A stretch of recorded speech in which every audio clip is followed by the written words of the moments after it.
Now then, people, good afternoon and welcome back to the Just Joe Football Show. It is Thursday, the 19th of September. It is 7 minutes past 2, and we're here to talk about all the fallout from Daniel Farkes' press conference. As you know, I was in the chat with a lot of yous.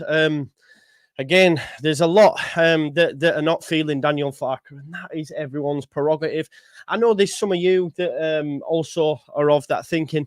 Hopefully you watched yesterday's fan phone-in show where only one turned up. And, of course, you looked back with me, little trip down memory lane about what we were saying, similar period under Marcelo Bielsa. And do you know what? I feel like the media have taken a lot of what's been said on social media, to be fair to them, and put it to Daniel Farkes. They spoke about the style, plan A and plan A better, not mixing it up. Still no chat of the subs, which wouldn't have been which wouldn't have gone amiss. But there was a lot of talk of what a lot of the talk's been this week, from the Burnley loss up to pre-Cardiff. So yeah, we can get into that. Obviously, there's a few. There's quite a few injury concerns going into this game as well. So it may well be that we will have to mix things up from a player perspective in the 11, if indeed everyone doesn't make it through. There was talk about Firpo and Byram and contracts, and yeah, there was a lot. There was a lot that Daniel Farkes said, and there was a lot of decent questions that were put to him. I'm really confused as to people like Waffle. He never gives straight answers. Well, he does. You're just not listening. What do you want him to do? You've got to understand that English is his second language. So him answering the question, he's answering it. Do you just want him to turn around and go, yes, I should do this? No, he explains, gives reasoning. So yeah, I think yeah. Well, Paul, last night, member show, fan phoning. I specifically said to you, why don't you come on? And then you were never seen in the chat again. So maybe you could have done that. No excuses. Don't think he contradicted himself, and I didn't think he threw players under the bus. Although, to be fair, as I've been saying all week, a lot of the blame for the weekend's result is on the players, because, as we've said, a lot of chances were missed, and of course, Mana slipped, which led to their goal. But hey ho, it is what it is. We'll get into it. Before we do, though, please do smash a like on the video, subscribe to the channel, get your comments in, and of course hit that notification bell, and we can talk on it. Let's talk about the team news first and foremost. So he did say we have a few knocks. Didn't want to. Not everyone wants to be on YouTube. No, that's fair enough, Paul. Like I say, it's your prerogative, mate.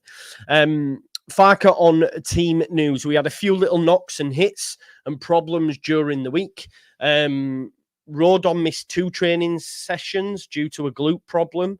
Obviously, he did have the head injury as well, but there's an issue with his backside. So he's missed 2 training sessions. So he may be well in. Junior Firpo was struggling a bit with his MCL. So, again, more struggles. Mana Solomon with some back problems as well. Joe Rothwell also rolled his ankle. A few concerns, but I'm carefully optimistic all of them will be available. But there's 4 players right there, right? In Rodon, in Firpo, in Rothwell, and Solomon. Yeah, I love this. Where another Farkes loving from Joe. And again, this is the thing, Ray. I just think we've seen this movie before. We've seen this movie before, is all I'll say. And we know how it went and which side of history I was on, which a lot of people weren't. And that's fine. But I do rate the manager. I do rate what he's doing. And I'm not going to change my opinion to favour a few people, because we did the show last night and 77% of people said Farkes. So I'm not in the minority, I'm in the majority in this scenario. But I am going to give a Farkes loving, yes, because I do rate him and I do think he's getting it right. We've lost 1 game in 5, and again on the weekend, if we finish our chances, we win the game. Jamie says, was a good presser, but he doesn't take responsibility on certain things, just uses statistics. Well, that's him taking responsibility by giving you the counter argument for me, Jamie. We're saying we don't create. We've got the biggest XG differential in the league. That tells you we do. That's how else can he come back and say, well, we do. He can show you the metrics. What else do you want him to say in that scenario? People use stats to back up a point. It's like me saying, let's say, for example, someone said, well, how do I know that you get decent viewers on a watch along? I'm going to go, well, my average is this. Right, okay. Like, I don't know, like in your job, how are you doing a good job, Jamie? Well, I get through, I think you work at Nissan. I get through so many car parts on my shift. Right, okay, that's a way for me to see that you're doing your job well, Jamie, as opposed to Tom, Dick or Harry that gets through half of what I do. They're not going to go, well, that's just stats, Jamie. That's just stats. That's not taking responsibility. Well, you're going to go, well, what else am I supposed to do?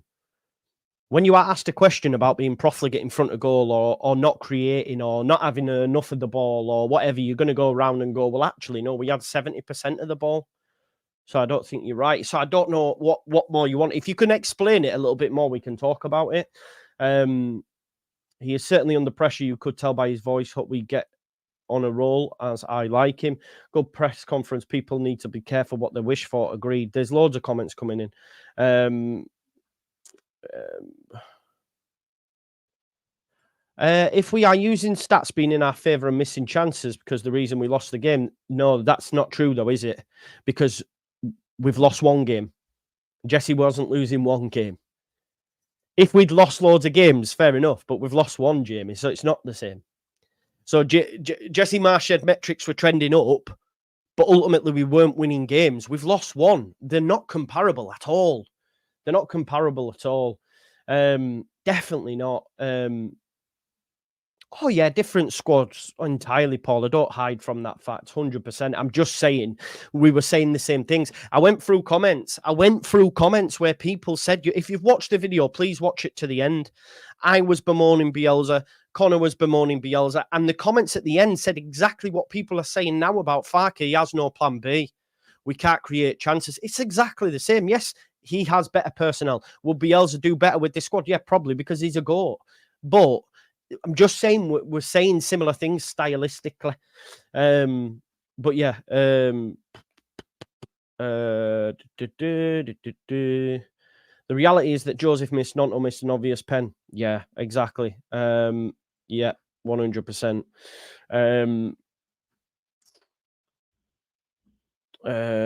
Joe, it's been poor since March last season. We've had good moments, but not good performances. I disagree on the performances, El. We have had. We were good against Sheff Wednesday. We were good against Hull City. We were good against Portsmouth. We just fucking shit the bed at the back, but we were good in parts. We have had good performances. I think we had good performances at the back end of last season. Farke addresses this as well. No, but guess what, Jamie? We're not 15 games, bro. We're 5. So if we're 15 games in and mid-table, I'll also be saying, right, it's time for change. But we won't be. That's a different conversation, bro. Because if we're 15 games in and we're mid-table and he's using these stats, we're going, yeah, but it means shit. Because it's not. No, but that's not a fair example, is it? Because we're 5 games in. We got it twisted. We've had great performances, results for them. Yeah. Well, this is the thing, innit? Like, yeah. Anyway, we'll get into more because he. Same Paul G, man. Same. I'm for Farke, but do have concerns over his position in the long run. Great man manager, struggles to impact games through subs and systems. What's your thoughts on Farke in the long run? We'll get to the Premier League and we'll assess it again. Yeah, mad. Mad, Evie. I do believe that. Yeah, I do believe that. I don't know if I know there's pressure within the fan base. I think it's more of a nervousness. I don't know if there's that much pressure behind the scenes because I think they're a bit more long in the tooth and say, you know, we're 5 games in to a season, so we're probably maybe need to relax a little bit. Yes, exactly. This is the point, and that's why I've tried to, and listen, it's not an echo chamber. Like, we've had Connor on, we've had Gaz on, we've had Jer on, and all of them are different points to me. We then had Luke on, and we spoke about.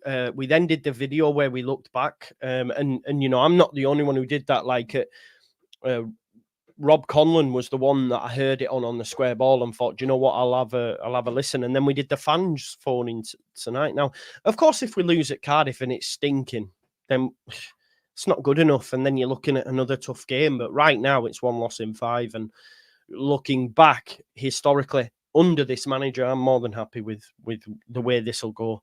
But let's go back. So he did say on the injuries, again, just to run through, Rodon missed 2 training sessions, but it sounds now he's back in training, so should be good.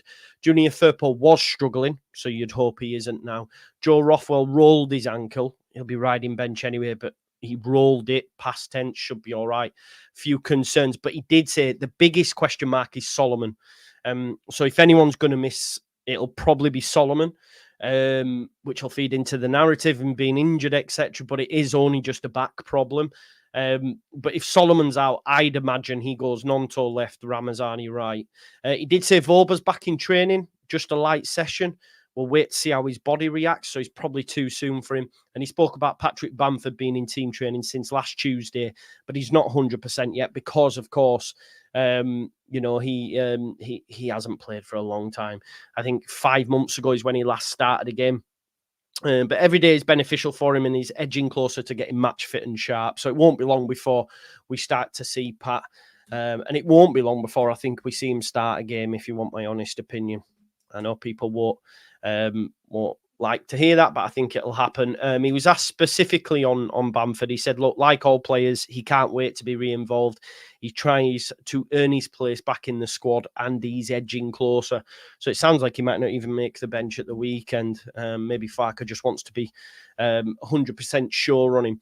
And then he was asked about the midfield pairing and about it needing to be adventurous. I think it was Popey that asked this, because obviously we keep speaking about the 2 number 6s that are playing, one as an 8, one as a 6, basically Gruev. And he may be believed, based on what I've said, that he's going to stick with Gruev for the time being. And he said, look, no, the balance has to be right. It's important to be rock solid at the other end and also create chances. And he says, if I judge our first 5 games from balance, it was quite good. We tried to be more offensive in the cup, and it didn't work.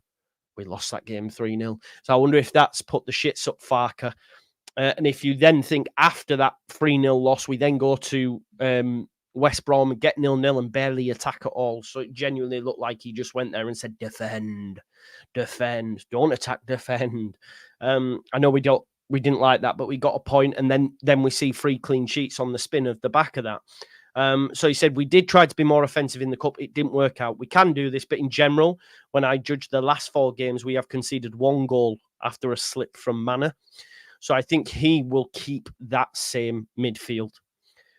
It makes me think that, provided injuries are an issue, we'll have exactly the same lineup, which I know will send the fans into fucking oblivion on Saturday at 2:00. But based on what he said there, I think he says, look, like he said, and again, stats to back up the point, we've conceded 1 goal after a slip from Mana. We know he likes to make sure he has defensive solidity. And again, this is just my opinion. You might read into it differently. I'm giving you my reaction to it, how I see it. And I think he says, when I judge the last 4 games, we've conceded 1 goal after a slip. He's mentioned about having balance, and he believes with having Gruev and probably Ampadu in there that maybe it gives us that balance. He said, we looked at defensive behaviour. We are rock solid. If I speak with the ball, I can only criticise being effective in using the chances. So from his perspective, we've created enough. I think, like he said, if we go back to Burnley, we did create 2 clear-cut chances and should have had a penalty. That's what he will look at. That's what he will look at. That's the metrics he will look at. He says, I'm far away from over-interpreting stats. Only stat that matters, though, is goals, of course. But he does say, when I judge the first 5 games in total, and again, this is where people say hides behind it, but, you know, this is when we talk about XG, etc., over a long period of time, it'll eventually revert to the norm. So he says, in the first 5 games, possession, we are the best. Passing accuracy, quality first, shots against us, we are second. So in the league, in terms of passing accuracy and shots against us, we're second. And for shots taken, we are third. XG against us without penalties, we're position 1. XG from open play, we are position 2. So he's looking at that and saying, right, well, over these 5 games, if you then put that over 10, 15, 20. Are we going to win more games than we're going to lose? Yes, 100%, because we have more of the football. We pass the ball, at a decent level. We barely face any shots, especially from open play. You know? So with them numbers, we're going to be in the top position in the league.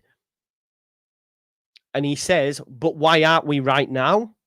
Because we are not effective with the chances we create. And that's so when he goes to a board meeting or whatever, I don't know how it works, but let's say he's going to take this, isn't he, and say, look at all this. And I hear, Jamie, you made a good point earlier on when you speak about Jesse, though, but the metrics, Jesse, but he was losing games hand over fist. This manager's not doing that. He's lost 1. You know? And at Paul, of course, there's a conversation. Like, we could even be in a better position because the goalie has had stinkers at times. I agree with you, Pral. I agree with you. But all them metrics there, and if we're being honest, over the course of a 46-game season, if you have the lowest goals conceded against you and have most possession of the football, you're going to win more games than you'll lose. Aren't you? It's just the facts. And that's why stats are there to back up his point. So he says, overall, our balance is not doing too much wrong. We are effective enough.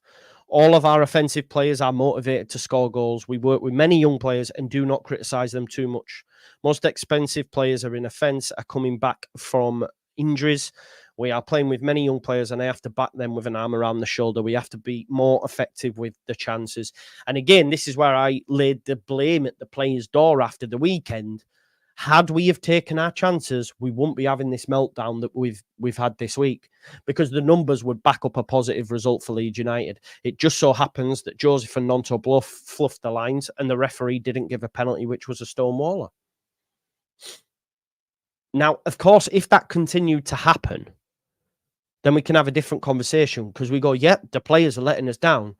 But on top of that, you're also not finding different avenues with which to create goals because we're only creating 1 or 2 a game, you know? Colin says, who's scoring 25 goals to get us up? I mean, 25 goals is an insane amount of goals, mate. Don't think you get many that score 25 in a season, if I'm being totally honest. So you're probably asking for something that's not easy to do. And I don't think we need a 25 goal a season gunman, to be honest. We need to share them about. For sure. But yeah, like I do think based on what he said there, we'll probably see an unchanged lineup, which I know will do everyone's head in. But I think for me, I'm already getting myself around to it. And if I'm honest, I'm okay with it. You know, I'm a fan of Gruev. I know there's people that want to see a more attack-minded midfielder in there, but until I see it, I can't really comment. Leicester and Ipswich didn't have a 25. Yeah, exactly. You don't need it. You know, people used to say it in the Prem. Do you remember all the time? You just got a 20 goal a season striker, and there was about 3 players that ever did, and it was Haaland and Kane. Haaland, Kane, and Salah. And that was when we were talking about Shea Adams because he got like 11. I think he goes with the same team, but no, I don't think he's scared, is he? I don't know if he's scared, but I think Ryan Powler-Higgins made a good point yesterday. Like, what? I'd have rather he kept the team instead of changing it because the change Look, as a manager, you're damned if you do, you're damned if you don't. This is why they get paid the big bucks. But the Aronson Pirro just blew my mind. Like, he can't do what Aronson can do. You should have brought me, if you wanted to bring Pirro on, bring him on and put two up top and just keep Aronson on. Because if anyone's going to find you, it's going to be him. You know, he spoke about the stress and the tension. Now, of course, there's been a lot of that this week, hasn't there? And he says, you know, I don't feel in these terms any pressure. He spoke about following this club for like 30 years. He said, I've always had a soft spot for Leeds. I don't know if that's bullshit. I don't know why he would be watching us from Germany, but yeah. But he said, look, I always get this feeling that we're one bad result and everyone's panicking. And that's what's happened this week. He said, I know there's no bad intention. Everyone cares. They're just crazy passionate and emotional. And of course, after each loss, the manager is questioned. And I was fully aware of this when I signed the contract. Ultimately, we're not Norwich City, and that's not meant to be a dig. We're, you know, it's a different level. He said, if I allowed this to affect me or surprise me and lose faith in what I'm doing, then I'm the wrong person. And this is what I'll say. He is quite just ordinary. He doesn't like. I've seen this week people bemoaning the fact that he's not screaming and shouting on the touchline. Because Carlos Corberán does. But we had a manager who screamed and shouted on the touchline in Jesse Marsh. We had a manager who kept pretty quiet and was pretty standoffish from the players in Marcelo Bielsa. It's different strokes for different folks. You know, I can think of, like, look at Arteta. Look how animated Arteta is. Some people hate it, some people love it. But I think it's really poor to use that as a yardstick for a manager being successful or not. I just think at that point we're just criticising for the sake of criticising. And say, look at Corberán, he's animated, yeah, but that's Corberán's style. Daniel Farkes not that style. And you know what? I think this is why as well, maybe we do struggle to have that emotional connection. But like I've said in the past week or so, ultimately, it's very hard to find a manager like that. They come once in a blue moon, you know? So, yeah, you know, and I, to be honest, I'm glad he's a bit like that because it's not affecting him and he will keep his head. You don't want a manager who's willing to just rip up his principles in the drop of a hat. You know, Bielsa always taught us that. You know, if I'm doing one thing one way, and then I just suddenly switch it up, they then lose faith in me as a leader. You know, so I think that's important to take into consideration and think about. That we do that. You know, yeah. So to just start criticizing not being animated on, you know, we had a manager that was going, they're scared, man, and then another guy that just sat like and shouted the odd time. Different strokes for different folks. You know, I think it's poor to. I mean, it is what it is. Yeah. Why would, you know? At the end of the day, he says, why would I be surprised? We won 90 points last season. We had not the easiest summer window, which it wasn't. It was a lot more fractious, you know, than any of us expected. We replaced players with young talents, and in the 5 games this season, we've drawn the first 2. We got 2 wins, and then we had a loss. I spoke about our statistics and what we've done. A good clean sheet on the road at West Brom, a perfect away performance at Wednesday, and then another clean sheet win against Hull. Now, Jamie, you were talking about stats and stuff. There he's just explaining to you what the season, how it's unfolded. And what more do you want him to say? That's what we're criticising, because he said, look, why would I be concerned? Look, we've won 90 points last season. We didn't have a great window. We brought loads of young talent in. And in the 5 games, we've drawn 2. We've got a good clean sheet at West Brom, which everyone now is saying the team to beat and the best thing since sliced bread, and we're the only blemish on the record. So, perfect away performance at Wednesday. The last team to win at Wednesday was Leeds United, and there we are again. And then another clean sheet win against Hull. Now, he does say it on Burnley. We dominated 72% possession.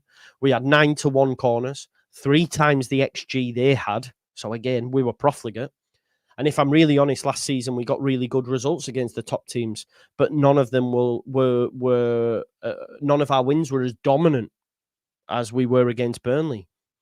And what happened in that game? And again, you can say he's blaming the players, but ultimately, Matteo missed a one-on-one, Willie missed a one-on-one, and Manor Solomon slipped, and that's football. These things happen. Now, of course, if this happened 2, 3, 4 games, we can have a conversation, but this is against the norm. This is against the norm. So I don't know what more, what more we could be saying to that. I think he's just basically put all the critics in a spliff and smoked it. Now, of course, these critics will get louder if he loses at Cardiff, if he loses at Coventry. And people like myself who've backed him will go, do you know what? I was wrong. It wasn't a blip. He is getting it wrong. But in terms of him feeling stress, he's like, listen, and this is why you need a calm head. He's gone, I knew it would be like this. I get it. We've lost a game. But last season we got 90 points. We've had a bit of a dodgy window. We've got 2 wins, 2 draws and a loss. But in that loss, we absolutely dominated them. And if it weren't for silly misses and a penalty and a slip, we'd have won that game as well. So, yeah, I'm not concerned. And fair play to him. He's just put everybody in a doobie and gone. And then gone, pass the Dutch chip on the left-hand side. Pass the Dutch chip on the left-hand side. E-da-dee-da, e-da-dee-da-dee-da-da-da-da. You know what I mean? So, yeah. He was asked about the style of football and said, we're fully convinced of what we're doing. You don't want to have someone in this chair who is a flag in the wind, flip-flop, like us fans. You have to be fully convinced of your expertise or you cannot be successful for such an emotional club. If there are question marks or tension, you can never take it personally. This is why, he's a strong hand. You can't be affected. You have to be convinced. If you're panicking, you're nervous, you're questioning and changing everything, you've got no chance to be successful. I want to be with this club one day in the Premier League. I want to play football. We won't change anything in how we work and how we want to play. So if you're fuming right now, then just buckle up because he's not going to change his ways. And nor should he, in my opinion. I think we're all right. We're all right. We got 90 points, peeps. We'll be in the top 2 come the end of the season. We'll get promoted to the Premier League. Do you know what I mean? It is what it is. I'm not concerned at all. And for all the critics, just like you will come for me if this turns out not to be true, I will come for you.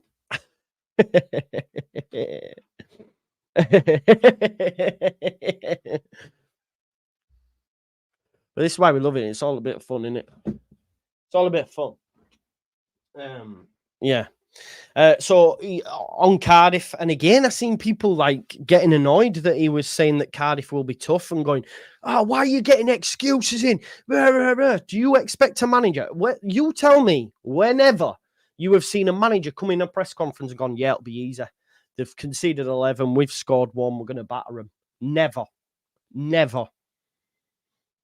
Man United beat Barnsley 7-0 and probably thought they were going to batter them. Do you think Ten Hag in the pre-game went, yeah, we're going to batter them? No manager does that. No manager. So for when he said it'll be a tough game, people, he's getting his excuses in. No, it won't be tough. Nah. If you can find me any video evidence of a manager ever going into a press conference pre an opponent saying this will be easy, I will concede. But you never does a manager do this. And they will be stupid. They are not fans. I remember against Wigan, top of the home form. My mate caned me for this, Middlesbrough fan. He said, my video against Paul Warne's Wigan where we lost that Easter, you go watch that video on All Leeds TV. I said, we're top of the home form table. They're bottom of the away form table. Guaranteed win. When we score first, we never lose. Guaranteed win. What happened? Yeah. We scored first. We lost. I'm a fan though, right? But and Bielsa would have known all these stats, but he wouldn't have sat. No manager would sit in a press conference and go, "We're going to batter these." So his response was, "It'll be a tough game. They will finish in a better position. They have quality players. They will invest everything. I expect a really difficult game." That's what he said. And then people are battering him, saying, it's excuses. What? What do you want him to say? Do you genuinely want him to sit there and go, it'll be an easy game. They're going to finish bottom. They have shit players. They're not going to bother trying. And I expect a really easy game. It's mad. So he mentioned about Farke being under Cardiff. He said two things. You know my attitude. I'd rather play against a team that's won a game before than a loss because it's like a wounded animal. Everyone turns every stone searching for solutions if you've lost a game. I'm pretty sure this has happened at Cardiff. When you have a difficult spell and you're struggling in terms of results, it's difficult to turn things around and you have to be patient. Second, I get the group. Cardiff has a really good group. I look at their team sheet. Callum Robinson, Jakob Mete. You've got so many experienced players in the centre of the park. I don't know if Ramsey's still there. I think they have a team to finish in the top half. I'm not playing psychological games. They showed there's this in the second half of last season. They have all the ingredients. Errol has turned things around last season. I'm thinking this week they've tried everything to turn things around. We have to be aware. I'm fully aware of the quality of players. They will invest in everything. We have to be more switched on. That is a manager's response. That is showing respect to his opponent. He'll understand Errol's under massive pressure. Managers don't want to see other managers get sacked. I think that's a fair and accurate response. If you are then criticising the manager for saying that, you have an agenda against the manager, just say you want him out, and that's that. You don't have to just say he's shit. And whatever he says, I'll never agree with him. Because if you're criticising him for that, then I don't know what we're doing. Because I think he's just being fair. And we'd be silly to not go into a game being concerned about players of the ilk of Callum Robinson and Jakob Mete and other players, you know? He was then asked about the entertaining football because, of course, there are critics of the football that we're seeing, and there were critics under Bielsa for that style. Believe me, I watched it. Thanks, Eva. He said, look, to criticise the style of football is quite normal. When you are attacking with passes and combinations, a good structure, clear principles, if you do not win, it's where is the plan B? Where is the plan B?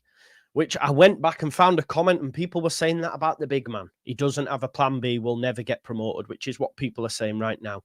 But I always do subscribe to that ethos that Marcelo Bielsa said, you do plan A, but plan A better. And I'll never come away from that. That's just what I heard from the big man. What is a plan B in today's football? What is it? You get a big man up top? Is that what it is? I don't know. People just say it. It's just a word. It's just a statement. Get a plan B. It's a plan B. What is it? Someone give me a plan B. Because all I see is a manager, we might not agree with it, but he changes to a back three. He puts more. If that's not a plan B, then what in? That's his plan B. We'll get a plan C or plan B better then. Well, he might as well just stick to plan A, but better. More betterer and gooderer. Do you know what I mean, though? We've seen our manager go from the 4-2-3-1, put three at the back and throw everybody on. That, to me, smacks of plan B. But hey ho, he said, I never hear the team parking the bus. Nobody asked for a plan B. It's always normal. We are happy if we win. It's not like figure skating. You do not get marks for beautiful posture. It is bringing the ball over the line. If you do not win with our style or City's or Marcelo's, it is called not a proper style and you need to go 4-4-2. Like he said, even City will get it. Yeah. But... Mikey, the whole point of a plan B is desperation, bro. That's it. That is a plan B, is desperation. If a manager's having to resort to that, yeah, it's probably a bad thing. I don't agree with his play three at the back and throw everyone on. Let me just say that. But my point is that is a plan B. And that's why I subscribe to this notion. Do the plan A a bit better. I'm not saying it's people that are saying plan B, and he's been asked the question about plan B. You know, he says it's important we are flexible with our base formation, which he is in terms of the build-up, and when with the ball, without the ball, we are flexible with the way that we build up with, and then without the ball, we're fucking imperious at times, apart from corners. He says, so how we create chances, but you will always be judged in the way you bring a result.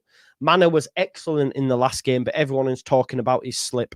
Matteo, before he played and scored in the Championship, he was being called the new Erling Haaland. After 5 games, he's not scored many goals and missed a few chances, but everyone needs to calm down. He is working his socks off. But I think, again, that's a point. Like, remember, everyone was talking about him being the saviour last season. He scored 2 at Chelsea. Yeah, get him in. Now he has, 1 goal in 5. So he's bang on. And again, he was getting criticised in the chat for this, which I didn't understand. But he said everyone would speak about Aronson like he was Zidane if Willie scores his chance. I don't think he was being literal. He was just saying, making a claim that ball was that good that we'd all be praising Aronson. When he misses his chance, everyone says we need more creativity and have to change things. He's bang on the money, though, isn't he? He's bang on the money here. Because that's what we're doing. Had Willie scored, had Leeds won this game, we won't be having this conversation. Willie didn't score, Joseph didn't score, and we're now saying we don't create enough. When in actual fact, we've created a hell of a lot over the course of this season. So, he says, he misses the chance, and now everyone's saying we need to be more creative. I know this is how the business works. I know the mood is after the game like this when we don't score. I'm not annoyed. It does not change anything. Everyone said the same about our football at Norwich, but as long as we win, it becomes boring for the critics. So let's just keep winning. Let's just keep winning. And then when we win, they have to, unfortunately, back the manager, which they hate doing. That's why we have such vitriol after 1 loss. But they don't say with the chest, I want the manager gone now. I'm not quite there yet, but, well, we've lost 1 game and you're ready with pitchforks. I think you're there. Yeah. And then Graham didn't let his foot off the gas, though. He said, what about after the 71st minute, you didn't register a shot? And he mentioned about Bielsa and said about plan A and plan A better. And he said we did change our base formation when he spoke about having the 3 at the back and stuff. We did have injuries. Obviously, he subbed off Ampadu, he subbed off Rodon. And he said, I was not so happy during our last 20 minutes because we didn't create enough when we were so dominant in possession. So, we have to be respectful of our opponent. Burnley were dropping deeper and deeper, capable to defend well against the ball. And this is the thing as well, Burnley... We've spoken about this during the week. A team that's playing a low block, as the minutes go on, they start celebrating the blocks, the clearances off the line. Everyone goes up. Come on. It was going to be tough. We could have probably gone another 45 minutes after that and still not scored. Burnley were setting, and it was tough for us. And that last 20 minutes and the last 10 minutes especially were brutal, passing backwards, etc. But it sounds like they've had a conversation about that, and hopefully we won't see that again. But he said, yeah, look, we changed the base formation, but Burnley dropping deeper and deeper, and they defended well against the ball. He says that's one reason. Second reason, we had just 1 day in training in 2 weeks before this game and couldn't really work on our processes and our offensive game. So by that, then, Farke will see a much better performance on Saturday, right? And, Burnley, to be fair to them, look, I'm not giving him excuses, but Burnley did work a full 2 weeks at this defensive structure with barely any players on international duty. We had about 13, 14. And he mentions that as well. It sucked a bit of energy out of us. You had Solomon playing in 2 games. You had Tanaka. You had all these players. Yeah, it was tough. So we didn't have the creativity or the energy to be precise. It's a fair point to speak about the last 20 minutes. They are wasting time. Many subs, goalkeeper yellow card for time wasting. They break up the rhythm, injury time, cramps. It gives them a chance to regroup. And this is all game state. This is all game state as well. This does happen. It's not an excuse. We should have won the game before that. And again, that's where we come back. This is where we come back to the players missing the chances. You know, this is where we come back to the players missing the chances. We were critical with ourselves. We wanted to create more. It was a special situation after the international break. It's not a general problem. It was due to the situation. We lacked the energy. We needed to turn the game against a good opponent. And we didn't do that, did we? We didn't do that, and we know that. And obviously, he's working on that. So that's fine. Let's just see some comments. Just bear with me 1 second. There was a few coming in. Just,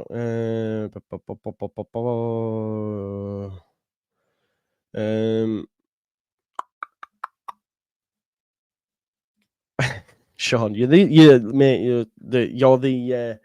what is it? Not the FDL. You know, I'm the FDL, the Farkes Defence League. I'm just trying to think what you're the head of. I don't know, mate. But yeah, you're on presentation at Four Parch under the heading Captain Critic. That's what we'll call you, Captain Critic. They are balanced, if anything. They are, right, Tanya? Maybe too balanced and not expansive enough. Maybe too similar. Maybe, I don't know. He was asked about set pieces as well. This was another thing that got thrown in about a set piece coach, because it looked like Leeds United were ahead of their time when we had that Tito Bologna or something under Cellino's era. I'm not sure what manager it was now, but he's now high up somewhere else, you know. I forgot his name, but Arsenal have got one now. Villa had one in the Champions League. But yeah, look, it's an area of the game we're shit at. And Gianni Vio, that was it. Thank you, Joe. Gianni Vio. I don't know where he is now, but I know he's still about. You know, and he spoke about set pieces and employing a set piece coach. But before we do that, I've just seen one hell of a super chat from my guy, Abdul Rahman Al Khalifi. I was wondering where you've been, bro. I haven't seen you for ages, my guy. Ages. But this is what he has to say. Salam, Joe. Velikum salam, brother. He said, I thought we were just unlucky last game. Joseph may have missed a sitter, but he must have won like 6 or 8 tackles and won the ball. Just a warrior on the pitch. Why is anyone blaming him? 3-0 to the Mighty Whites on Saturday, marching on together. I believe we'll win 3-0 as well, actually, brother. I'm going to be doing my preview, which will be out in the morning, pre-record, and that's where my head's at the minute. I think, yeah, Joseph missed a sitter. I think in terms of the blame for me goes on the players for the last game, bro. But I think, look, like, had it been Bamford, different story. But we do have to pull into focus that Bamford's been doing that for 3 seasons now, whereas this is Joseph's debut season. That's why he doesn't get as much stick. And rightly so, because he's a young lad. But yeah, I love the way he's been leading the line, holding it up, bringing others into play, chasing lost causes. I don't think there's any concerns there. No, I think I agree with you in that respect. And I do think we'll win the game quite comfortably on Saturday. And yeah, it'll be interesting to see when we win that game, those that are criticising Farkes, what avenue they take. What do we do then? What does happen, folks? You know those that are like dead set, he's done. What if we go on a run now, though? What?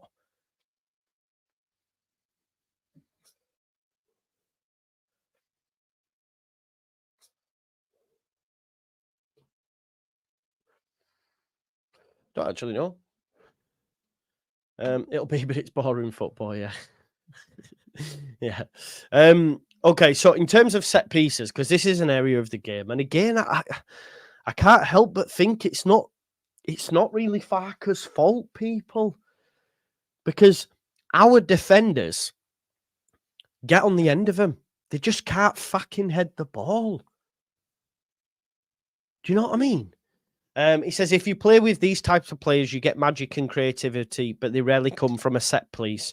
So he mentions Dan James, you get forward running. He's basically saying we don't have anybody that can fecking head the ball. You know, he says, right now, we have many first touches and also XG from set pieces. We are actually good, but we don't score them. He said Pascal could have scored 2 or 3, but we haven't. We know Joe Rodon could have scored a few. So I think the point he's making, he's saying, like, from an XG perspective, we're getting on the end of these. But this is what I'm saying. Like, what more can he do? He's getting the ball. Like, I don't know what to... I genuinely don't know how we can criticize the manager for the set pieces. The taker's the taker. If he's the best taker on the pitch at that time, what though, Jamie? It's a fucking corner, bro. It's a corner. You put the ball in the box. Whoever's the best taker at that time, and it's either Gruev or Rothwell, we put it in the box, and then the players are getting on the end of it. But if they're shit headers, then they're shit headers. Do you see what I'm saying? What more can they do? We've taken, I don't know, 500 or something like that since we last scored. But, like, at the end of the day, the ball's going in the box and they're getting on the end of it. So the blame has to go to Pascal, to Joe Rodon more so, at least for Pascal. What I will say for Pascal, he gets on the end of stuff. His movement's class in the box. They crowd him out, but he gets on the end of stuff, but he can't head it goalwards. That's not Daniel's fault. But again, if that's the case, Mickey, that's not Daniel's fault. I actually don't mind Gruev's delivery at times. Only at times, though. It's not perfect all the time. So, and if Tanaka plays, maybe he's good. Maybe he's good at them, and that'll improve. But we had a set-piece specialist in Sam Greenwood, and he was shit as well. We do, mate. We do. We did one at the weekend where we played it short. And then Tanaka passed it back to Bogle, who was offside. Or Nonto was offside. So, we do. We do. If you watch the game, we do, bro. We don't just hit it in the box all the time. Who's better than him, though, Gruev? Wayne. Rothwell, who's not on the pitch. Outside of him, it's him.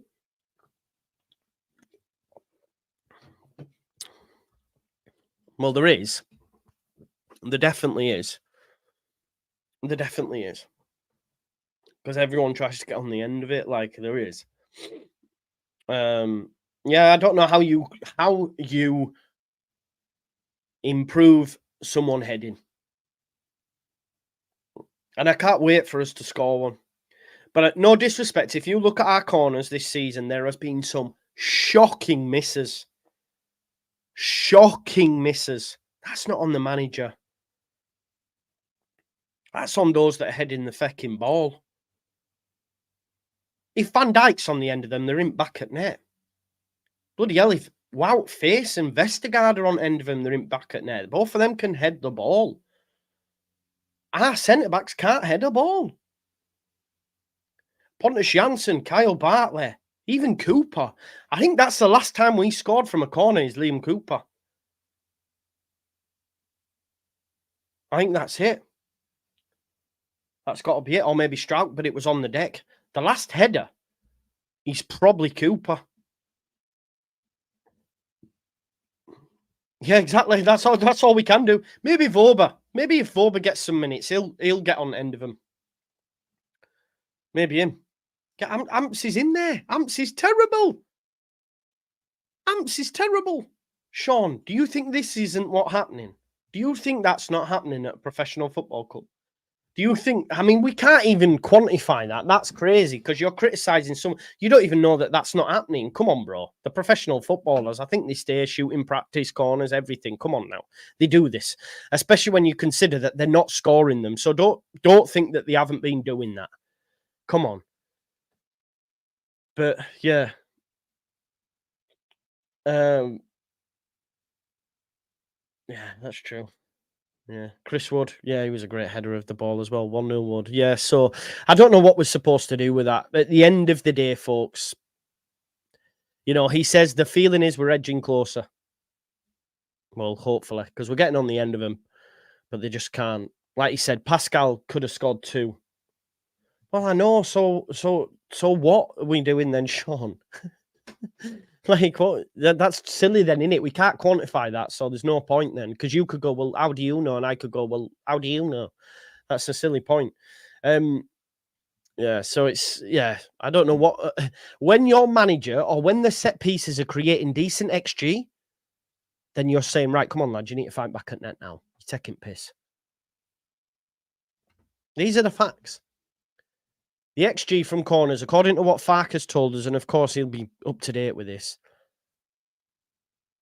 Pascal should have scored 2 or 3. The answers are, we haven't scored any.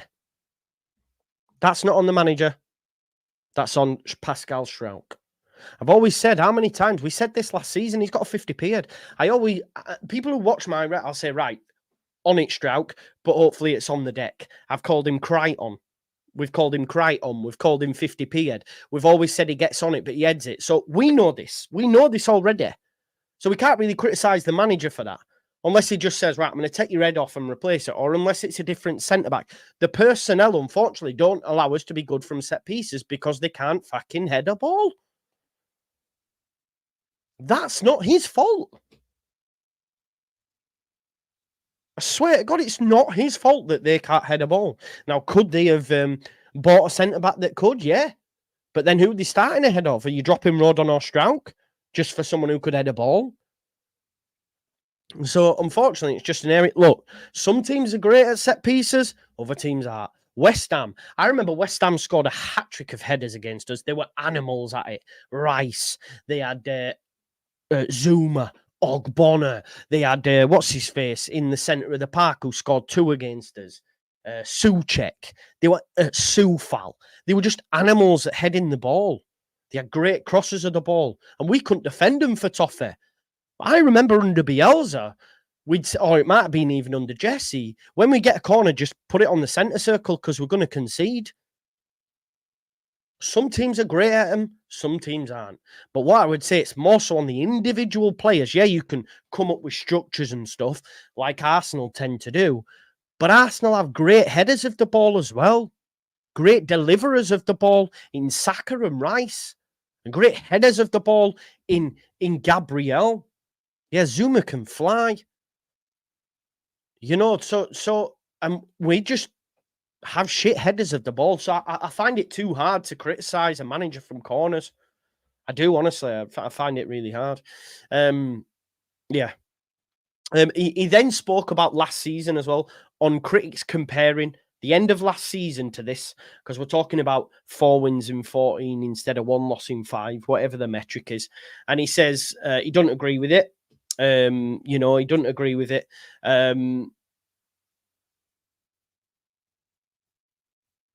Yeah, Matty, we've tried them though. We've tried them as well. Sorry, just to that, because I always say, if you're going to find Strauch, find him on the deck. The last 2 goals Strauch scored from set pieces of when it's been on the line and he's hit it in. Like, I remember him doing so, because I remember on watch-alongs last season saying, if it finds Strauch, as long as it's on the deck, we'll score. We do try different routines. We don't just put it in all the time. It's just, we're just shit at them. And I find it hard to criticise the manager for that, but hey-ho. But on last season, and we do short corners, Stephen. This is the point. We do short corners. Watch the games. I know you do, but we do them. Like I say, the last one we did, Tanaka played it back to Bogle and he was offside. So we had a corner, we took it short, he gave it him back and he was offside. So it's like, oh God. Which is even more frustrating at that point. I go, just put it in the fucking mixer. You can't do wrong for doing right sometimes, you know? But this is it. Again, I just find it hard to criticise a manager on set pieces, but that's just my prerogative. Comparing last season to this, he says, look, it's a difficult scenario and situation, game state, season state, all that sort of stuff. Last season, we were chasing, and you head into the last game against Southampton, you know, Ipswich need 1 point, so we were a lot more risky. I remember that game. I didn't think we were just shit. Then you lose the game because it didn't really matter. You know, so last season's completely different in terms of pressure. So, like, when we talk about game state, you know, the last 20 minutes, for example, Burnley are defending for their life. It's hard for us to create. What he's saying is the running last season is totally different to now, because obviously last season had different pressure. Shit, we've got to win every game, otherwise we're going to be out of the run. Pressure. Do you know what I mean? There's all these sort of different things that you have to take into consideration. So, yeah, he said it's a different scenario and it's a different group. So, sadly, he said last season, many players perhaps were thinking, what happens if we don't go up? If there were some offers for some of our players, key players were injured, I think it's a different scenario if Bamford was available for the final stages and playoffs. There you go. That's what he said. He said, Do you know what I mean? This is why I keep saying it won't be long before Bamford's starting again, I'm telling you. He said, I think it's a different scenario if Bamford's available for the final stages and the playoffs. Right now, we have a completely different group. Cree is gone, Georgie is gone, Glenn is gone, Archie is gone, James is not available at the moment. But what we're doing right now is completely different to the end of last season. So, and I have to tend to agree with him. I have said, Anna, in terms of one loss in 5 instead of 4 in 14 or whatever it is, because I just don't see how we can make that. He was asked about Junior Firpo and Sam Byram contracts. It was quite funny, actually, what he mentioned about Byram, because he said that I've not even thought about this because we had a difficult summer. You know how much I rate Junior and Sam and how important they are. He mentioned Junior played really well against Burnley after a long travel, obviously, played for the Dominican Republic. He said he's improved defensively and he's turned into a leader. And Sam as well, he's versatile due to competition. We're happy we have him. He can play different positions and he's one of our most experienced players and we don't have many of them.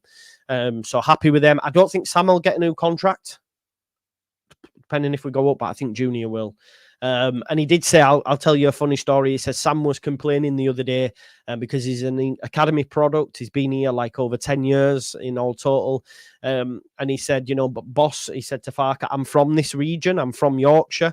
I'm a lifelong supporter of Leeds United. And Tanaka's been here 2 days and has a song. So Farke says we need to change that. We need to get a song for Sam Byram. And I know there's just people trying to get a song for Dan James as well. But I thought that was quite funny that Sam Byram said it. So we'll have to try come up with a chant which mixes the two. But yeah, that was that. That was the press conference. Loads to get into. So yeah, let's get into what people are saying. Yeah, no, he's not. He's not been injured. Sam should be captain. Maybe more of a he don't play enough, does he? This stretch before next international break and Blades after will define whether we stick with Farke through January or not. Yeah, look, and that's why I think it's mad we're having a conversation about Farke when we've lost 1 in 5. Now, had we have lost 2s and 3, well, 3. If we lose these next 2, then we can have a conversation. As I said in Bielsa's last season where we got promoted, we lost 3 in 11. We've lost 1 in 5. So let's see where we're at. Let's see where we're at then, and we can assess it. But I like how Farke came out fighting today. I think I agree with what he said. I hopefully he's silenced the critics, maybe dampen the downers. He's been here before, and I think we win at the weekend. Like I say, we've got Cardiff City. We play Cardiff at 3 o'clock, and I think we win that game and we win it quite comfortably. And then, everyone will have to go back into the box for a bit. And then we'll play Coventry City, won't we? And then we've got a couple more games before, obviously, another international break. But it would be nice to go on a run now, to see us win some games. And listen, if he doesn't beat Cardiff, then, again, that's huge. Because you can't go to Cardiff City, who've conceded 11, have scored 1 goal and not beat them. You can't, because you're considered one of the best teams in the division. So you have to go and show that against what is right now the worst team in the division. So, yeah, that's what we have to do. And like I said, yep, go show the fan base what we're made of, like I say. We do play good football, If you look at I think it's the second Chef Wednesday, I remember tweeting it out, saying, oh, look, I love that bit where he made sure we passed it to Somerville, just a bit tongue-in-cheek. But yeah, of course, Sean, and those that are being critics will want us to win. Of course you want to win a game of football, 100%. Why wouldn't you? You're a Leeds fan at the end of the day. Yeah, he's got the best record at this level, Graham, exactly. He knows what he's doing. So we will be there. We are live at 6 o'clock for White Rose Rivals. So if you want to join me for that, please be there. Listen, it's such a great show. We have a great laugh, and it should get more you know, it should get more viewers than it does, to be honest. So make sure you join us for White Rose Rivals. That'll be live at 6 o'clock, and that'll be a lot from me. I'm going to film a preview, which will be out in the morning. And then we'll have the fan preview on the evening, and then obviously game day Saturday. So it keeps coming round on it. Thanks as always for the support. Yeah, it means a lot. And I'll see you at 6 o'clock for White Rose Rivals. Fark in, baby. Peace out now.